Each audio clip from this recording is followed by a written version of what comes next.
Um, Good morning, and thank you to the organizers of this meeting for inviting me to come here and to share my research on characterizing the effects of these novel lipids on the lipid nanoparticles.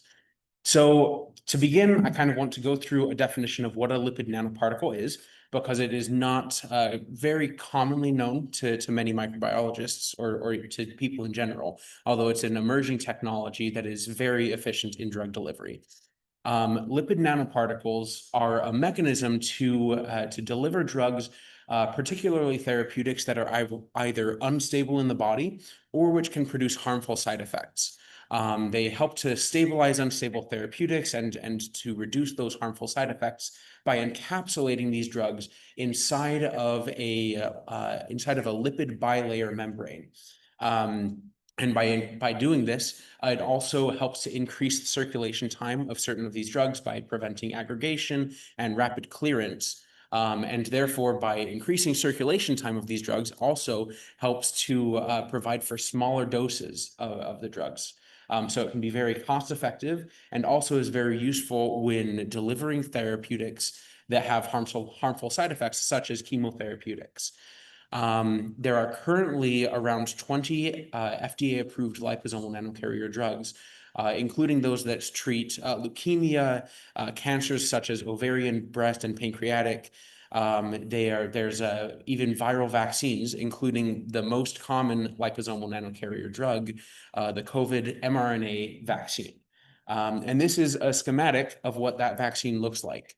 As you can clearly see, it is not simply made out of a single type of lipid, but there's a broad series of lipids that are used in order to make this nanocarrier so that it has very specific and distinct effects. There is an ionizable cationic lipid, which helps to target the liposome towards antigen-presenting cells, as well as helping the mRNA to break free from the endosome once it's been encapsulated, so the mRNA can actually do its purpose and form into an antigen to be presented by this antigen-presenting cell. There's neutral phospholipids, which help to provide structure to the membrane. There's cholesterol, which helps to keep the membrane from leaking, as well as providing longer in vivo stability to the lipid nanocarrier. And there's pegylated lipids, which help to prevent aggregation of the liposome, or of multiple liposomes, and thus preventing rapid clearance from the bloodstream and from the body. So each of these lipids and membrane components are chosen with a specific purpose in mind and in order to fulfill a specific role. In essence, they're all a part of the palette of lipids that are utilized in making this liposome. And I love to compare these liposomes to making paintings. As you can see here, there are two paintings of very similar, nearly identical subject matters, a marshy lake at sunset. But by incorporating the color blue into the one on the right, you evoke very different feelings, emotions, and ultimately really change the themes of the picture. So while you can accomplish some results with a fairly limited palette of only reds, yellows, warm colors, by introducing different ideas, different colors, and in the case of liposomes, different lipids, you can accomplish different things, incorporate different therapeutics, and treat different diseases. So that's where we come in, and that's where sphingolipids come in. Sphingolipids are already utilized in some liposomal nanocarrier drugs, and are investigated in many others, as they have a well-known effect of increasing the circulation time of certain drugs, increasing the fluidity of the membrane, as well as the particular ability of increasing the fusion capacity of these liposomes with dermal cells. And the specific effects that these sphingolipids have can in large part depend on the head group modifications that the sphingolipids incorporated into the membrane have. And if there's anything that we microbiologists know, it's that bacteria are really good at modifying and adapting different compounds to fit their needs. Sphingolipids are no exception. we sort of, as a lab, fell into the fact that Caulobacter crescentis makes sphingolipids just a few years ago. And not only is it able to make the basic ceramide, but it also makes several novel modifications to the sphingolipid head group. I have pictured here 4 of the different modifications that Caulobacter crescentis makes to its head groups. Ceramide phosphoglycerate and ceramide diphosphoglycerate are featured here. And the glycosyl sphingolipids, one of which is novel. So the ones that are highlighted in red are head groups that are unseen in other organisms, eukaryotic or prokaryotic, and therefore have not been synthesized, have not been characterized to see what impacts they have on liposomal membranes. So my project focused specifically on CPG, ceramide phosphoglycerate, as sort of a starter point to see where these novel lipids could go. And in the future, we do plan on incorporating these other lipids into membranes to see what impact they have on. But all of the studies that I'm going to show with you today and that are on my poster only deal with ceramide phosphoglycerate. So because there are no commercial ways to actually purchase this sphingolipid, and we haven't had any success working with people to synthesize it.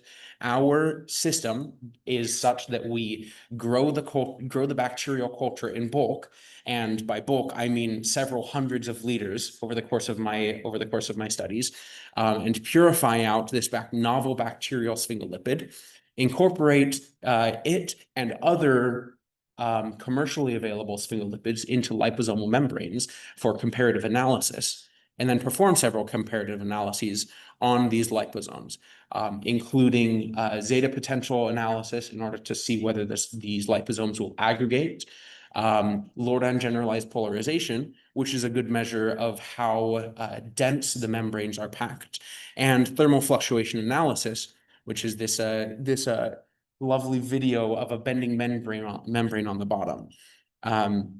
So I'll only briefly get into the results that we have here, but if you'd like to come and talk to me a little bit later and ask more about what we've learned and what we plan on doing in the future, feel free to approach me at the poster session. So first, as I mentioned, zeta potential, which is a measure of how charged particles repel each other in solution. And as you would expect, just like with magnets, the greater the charge between particles, the less likely they are to stick together, the further apart they'll be, and the less likely they are for aggregation, which is very advantageous in when you're delivering drugs to a body. You don't want them to aggregate because those clumps are much more easily cleared from the lymphatic system and from the bloodstream. So we measured the zeta potential of these liposomes in both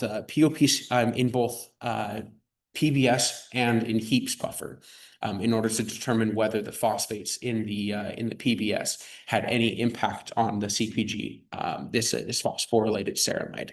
And we found that CPG, this novel sphingolipid, actually has adds a relatively similar effect to the zeta potential of the membrane as a neutral C16 ceramide that has an unmodified head group. Whereas ceramide 1-phosphate, which is one of the chemical precursors to CPG, actually has a much higher charge to the membrane, adds a much higher zeta potential. And so these ceramide 1-phosphate incorporated liposomes are much less likely to aggregate in solution, whereas, while, as you can see, the charge differential between a POPC membrane based phospholipid membrane and membranes that do have these sphingolipids incorporated is at least significant. And I only really have enough time to go over one more of these tests. So we'll talk about Lordan generalized polarization. As I mentioned before, Lordan generalized polarization is a measure of how densely packed the membrane is. Lordan is a dye that incorporates into the membrane and behaves and emits differently depending on the polarity of the polarity that is surrounding it. So the more permeable water is to the membrane, the higher the generalized. Am I getting this right? No, the more permeable water is to the membrane, the lower the GP value is. So more densely packed membranes have a higher GP. I believe that I got that right. I always forget this.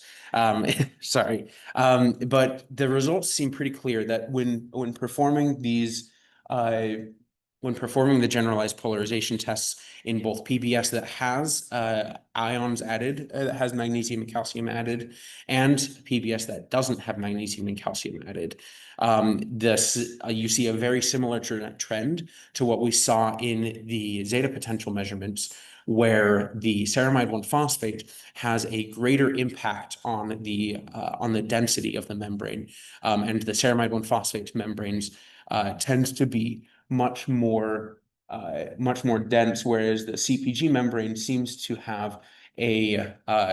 be a lot more fluid, and is less densely packed. Let's see. So I think I'll finish my presentation at this point in order to give time for questions.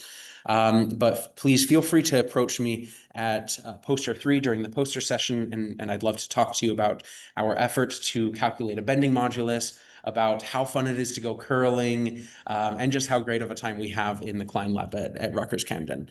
And with that, I'll take any questions.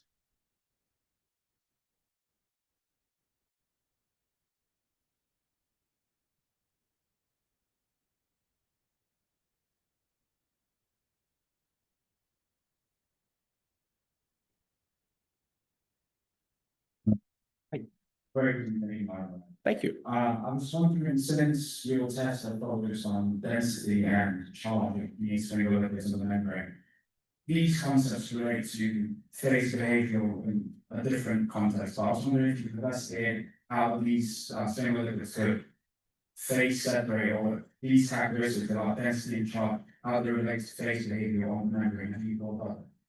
Right, that's something that we have attempted to study, actually. We haven't been able to find a reliable method to measure whether there is actual phase changes to the membrane. We attempted this using a dye called Lippi order, I believe, several years ago, but we weren't able to come up with a reliable method to make that analysis. We have made some differences in the way that we form the liposomes, though, in the years since. So that's definitely something that we want to explore again, going forward. Yeah, thank you.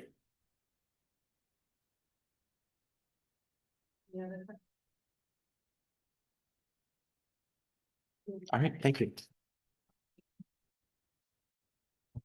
I did